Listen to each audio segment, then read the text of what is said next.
The 10-minute drill. This is a big one. Covered by Universal Roof and Contracting. The difference is Universal. On 1010XL. Let's go, let's go, let's go. Hit it. All right, we're back here on the drill. It's an All-American Friday, and time now for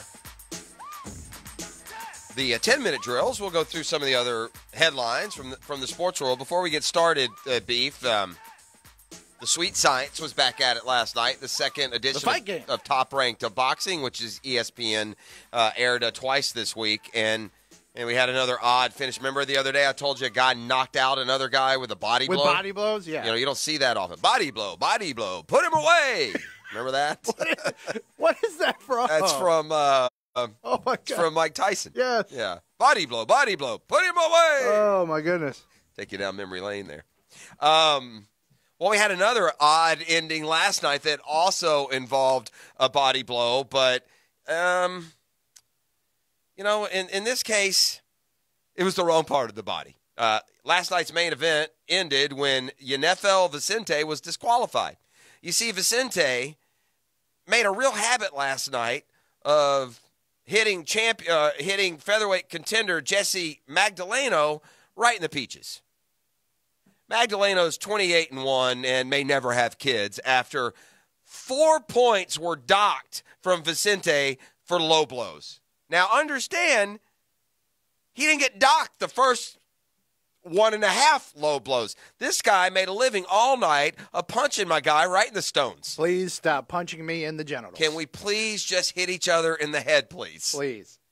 Magdaleno's 28-1, and he walked away with the win when Vicente was qualified. Docked 4 points during the bout, mostly for low blows, before referee Robert Bird had seen enough. And finally, after another low blow, he called the fight at 1 minute, 38 seconds of the 10th and final round. Magdaleno scored knockdowns in the first and fifth. He was going to win. But the lasting image was just the dirty fighting by Vicente. In fact, in one round, Vicente hit Magdaleno below the belt. And then Magdaleno was like kind of out of it, and the ref was going to start in, and then Vicente, threw a haymaker at him and hit him with that. So in the fourth round, he hit Magdaleno below the belt, followed up with a right hand, put him on the canvas for a few minutes. The ref had tried to step in after the low blow, but Vicente connected anyway. He got docked 2 points for that violation. He lost another point later in the round for another low blow, and after he incurred another penalty for the same infraction in the 10th, finally the ref called the fight. So, if you watched boxing's return this week, it was full of oddities. We had a body blow knockout, and then we had a guy that just went kibbles and bits all evening. That's really all right. It's gross. What do you have planned for me, Beef? I don't have a lot planned for you, Okay, Jeff. good. Maybe that's good. I need a light workload. Maybe go to Home Depot, Bed Bath & Beyond. No, Jeff.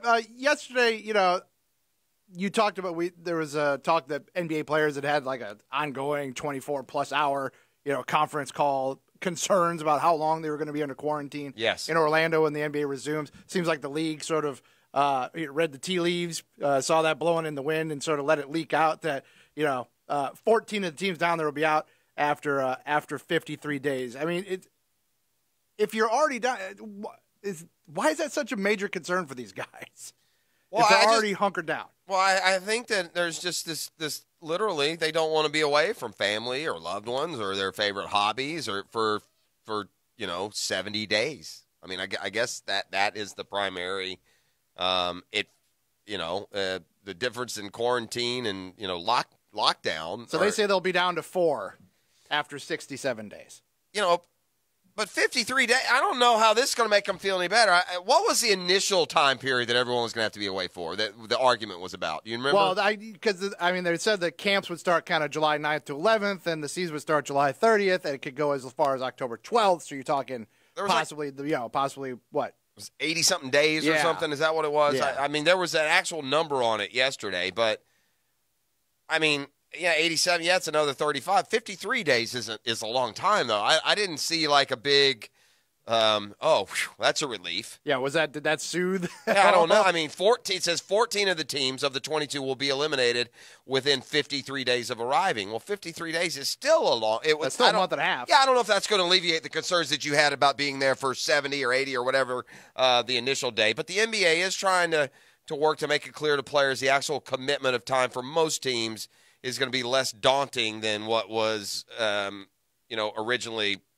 perceived. Yeah, so it'd be a max of 82 days. 82, that's what it was. They said the teams that get eliminated from the playoffs will leave within 35 to 40 days. Right. So that would cut it down to 16. It's so funny just how, diverse the thoughts are because, like my team, Atlanta, is ticked that they can't go play. They're a young team. They're all a bunch of 21, 22-year-olds, and the organization would like to play the remainder of the games on the schedule because, and look, no one's, cowering behind the curtains and letting the Hawks go by before they come outside to play. Don't get me wrong, but the Hawks had been playing close to 500 basketball for a month or two, leading up to this shutdown as they get all their talent back. So, and yet you have a team like Atlanta who's begging to play and can't, and you have other teams and players that seem like they don't want to be there at all. So I almost wonder why you're taking them all down there. Just take the teams down there that'll help decide the playoff field, but I guess those teams that are in the playoffs want some tune-ups as well. Yeah, so they're doing 8 games with a little round-robin action. Yeah, can I respond to something on the text line real quick? And go for it, man. Get crazy. It's an interesting. I will cut loose, dude. I will lend you my golf expertise to answer this question. But I was talking about those back-to-back holes, and one reason I love golf is there's different ways to get to a number. And on the first hole, Justin Thomas hacked it but saved a par. Ricky Fowler, played textbook but only made par. And the next hole was the exact opposite. And so on the text line it says, sounds more like luck than skill when you word it that way. And a little bit. But no, what it really was indicative of is the old cliche, you drive for show and putt for dough. That's what that story really told. In case you never believed because each of them made these squirrely putts to save pars. But anyway, carry on. Thank you, sir. You mentioned in the football fix today that Pete Carroll's kind of annoying you as he's been very vocal in his support of Colin Kaepernick, despite in the last 3 years never actually signing the man, but he's been very supportive of his pursuit of an NFL career. Carroll said yesterday again that he said that earlier in that day he'd received a call about a team that's interested in signing Kaepernick. It's a lot of people on Twitter are raising the question, is it possible that when the dust settles that Colin Kaepernick is going to find a job in the NFL and possibly even before Cam Newton does? Man, I tell you what, it's going to be a bold, embarrassing admission by the NFL if they run out and sign Colin Kaepernick immediately. I mean, what are they saying about these years where they told us he wasn't good enough? Right. I mean, these NFL teams are in kind of a little position here. They're going to prove themselves to be either liars or, there's certainly some raised eyebrows. Something worse, yeah.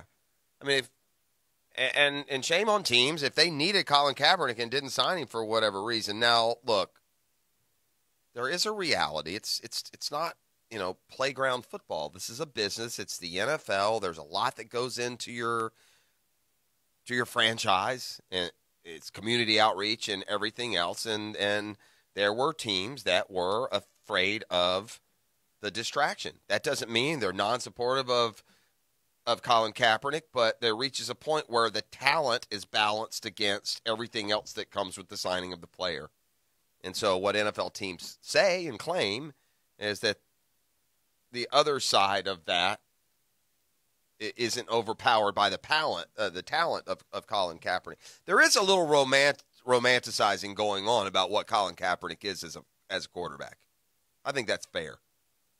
I mean, Colin Kaepernick had a great year, right? I mean, that season that he took the 49ers to the Super Bowl, he had a game where he rushed for about 180 yards in the postseason. He was athletic. But golly, man, at the most important position in sports, if there are teams that would have, except for the last, couple, 3 years, signed Colin Kaepernick, then shame on him. Jeff, the Tennessee Titans were rumored yesterday to be interested in Jadeveon Clowney. Their GM came on and said that that's not something that they've at least had any recent discussions about. But Clowney, considered by most to be the best available pass rusher on the market, still without employ. reportedly turned down a very lucrative offer from Cleveland, has I believe, $15 million offer kind of on the table from Seattle. What seems to be the hang-up here with getting this guy signed? I guess if you are Jadeveon Clowney, what you're doing right now is you're just taking your time because of the situation we're at, the lockdown. You can't be at a facility anyway, so what's the rush, right? Does anyone believe, do you believe that Jadeveon Clowney won't be on a team in September? No, I think it really comes down to the dollars and cents, right? I do too. So I think he'll wait as long as he can. The urgency of someone, maybe another personnel move opens up some salary. Maybe someone who really wants him to finds a way they could add another $2 million. But I think by the time, what do you think he'll end up playing for this year? Less than 20. Yeah, I think less than the 20 he wants. I think 1 year, 16 and a half. Yeah. Someone will do it. I don't think he wants the 15 from Seattle, but I think when push comes to shove, somebody will pony up that extra $1.5 million or so. He's not a productive football player. I mean, he's a great athlete. He makes plays. He's versatile, right? He can play the run and the pass. But it's you look at Jadeveon Clowney's stats, and they don't scream $23 million a year, highest paid defensive end. I think he had 3 sacks last year. I mean, what? I don't know. What's Clowney's best season? Has he ever had double-digit sacks? I don't know. He may have had 1 10-sack year in Houston, but I don't think that he has. So I think there's a realization coming here of what we think Jadeveon Clowney is and what the league thinks Jadeveon Clowney is are a little bit far apart. His last 2 years in Houston, he went 9.5 and 9. Never gotten to 10. Yeah, he's never gotten to 10. 3 sacks last year for the Seahawks. Yeah, 3. I don't know how. The Seahawks lead a lot of games.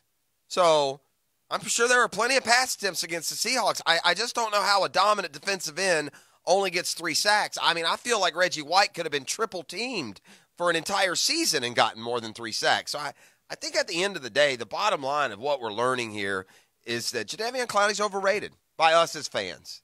At some point, the production has to come along with the propaganda. And for Clowney, now look, 9 and 9.5 sack years are good years. So don't get me wrong, but it's not like Clowney's going out there and getting 16 or 18 or some league-leading total.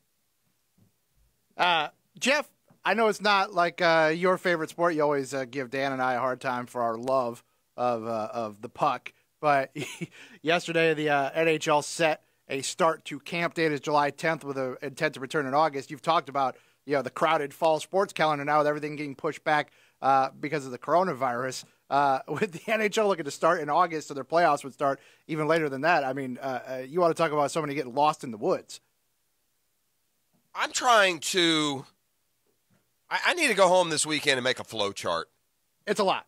I got to figure out who's playing what. I mean, it seems like we're going to have a stretch in October where it's going to be bananas. It's a World Series game on Monday night, and an NBA Finals game on Tuesday night, and a Stanley Cup game on Wednesday night, the NFL on Thursday, Florida, Georgia on Saturday, and then the NFL again on Sunday, and then start all over again. Chuck in a couple debates.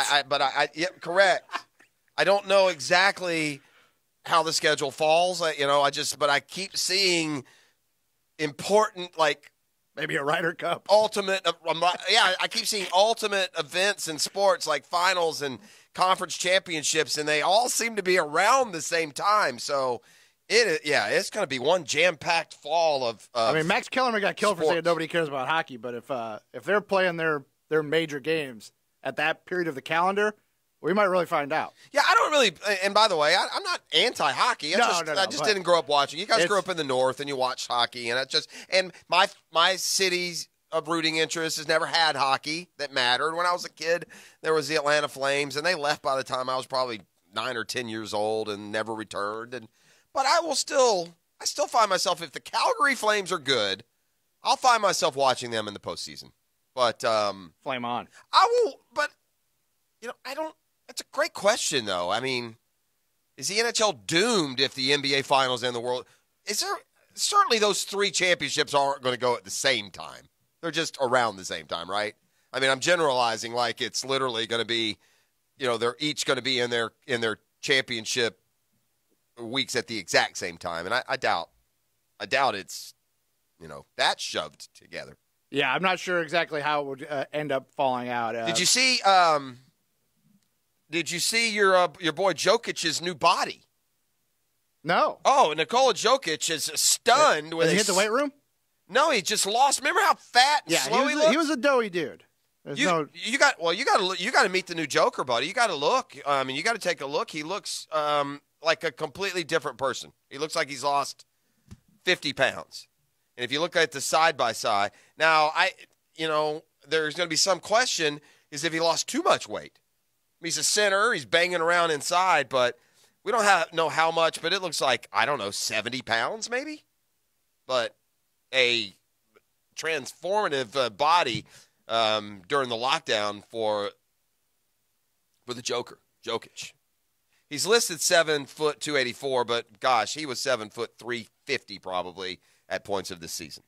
He's really good. He's a great player. Remember how slow he started? This is what Jokic was averaging when the season was shut down. This surprises me.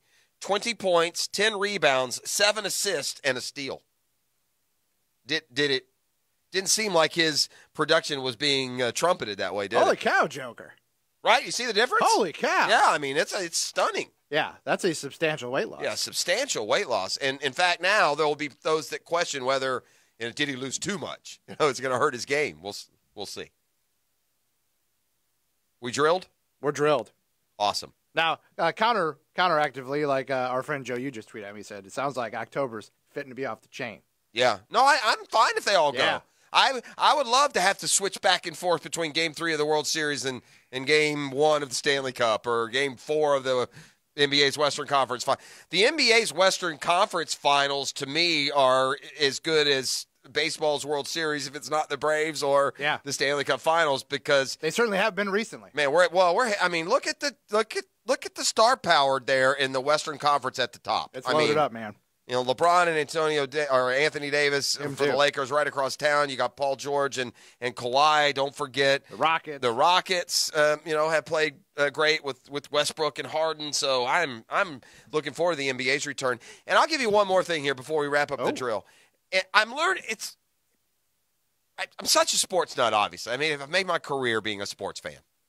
I'm lucky to do it. I went to college and studied sports journalism. The sports have been my in my sight line since I was old enough to know what a box score was, and I'd get on my, knees and spread out the paper as a 5 or 6 or 7-year-old.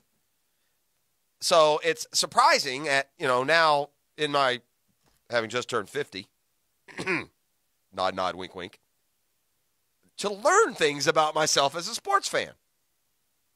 And you know how you learn? You don't learn by measuring the NBA against MLB, against NFL, against NHL. That's not how you learn, at least for me. That's not how I've learned I'm a sports fan. I've learned by the replacement for the NBA versus the replacement versus the NHL versus the replacement. And I'll tell you what I mean. I haven't watched a lick of that KBO. I can't tell you how uninterested in the Korean baseball organization I am. It's on my TV a lot. It's background noise. It's background news. But I refuse. Why am I going to engage in learning players' names and pitching rotations and stats when I know that Major League Baseball will be back, and the KBO. By the way, what's ESPN going to do when baseball does come back after having covered the KBO for the first half of its season? Is it just going to drop it like a bad habit? Just drop it. Right. Well, anyway, back to my point. I've learned something about it. Yesterday they announced, that the basketball tournament that they do, it involves the college alumni, the TBT. I haven't watched a ton of that in the past. I have watched a little bit. But I'll tell you right now, it's going to return before the NBA. They announced yesterday they're going to have one solo site in Columbus. They're going to announce the field, I think, on Monday or Tuesday. But they have gone ahead and decided and announced that the TBT, the basketball tournament, is going to be in Columbus early July, like July 8th through the 11th or something like that. I'll watch that, which just tells me and I guess my point being, my grassroots basketball fan is stronger than my grassroots baseball fan. Yeah. Because there is some recognition with that basketball tournament. These are going to be former college players that and the big problem with the KBO is that you don't know any of the players. Like you said. And never will. If Major League Baseball said, well, we're just done forever, then you dive into the KBO, you'd learn teams and adopt someone. Correct. Because you love baseball. But just to get me by, and especially just get your baseball fix. And it's going to be hard to really measure that KBO too because of these odd start times. I mean, who's getting up at 3 a.m. and watching baseball anyway? All right, that's the 10-minute drill. Load up the phone lines if you want to take home dinner for two from Sonny's. We're going to play Whether or Not when we return. That's right. It made a deep and powerful run to the Elite Eight of the Drill Bracket Challenge. It's now ready to start its campaign for further glory. So you want to eat at Sonny's, you want to have some fun getting there. It's Whether or Not, and it's next on an All-American Friday.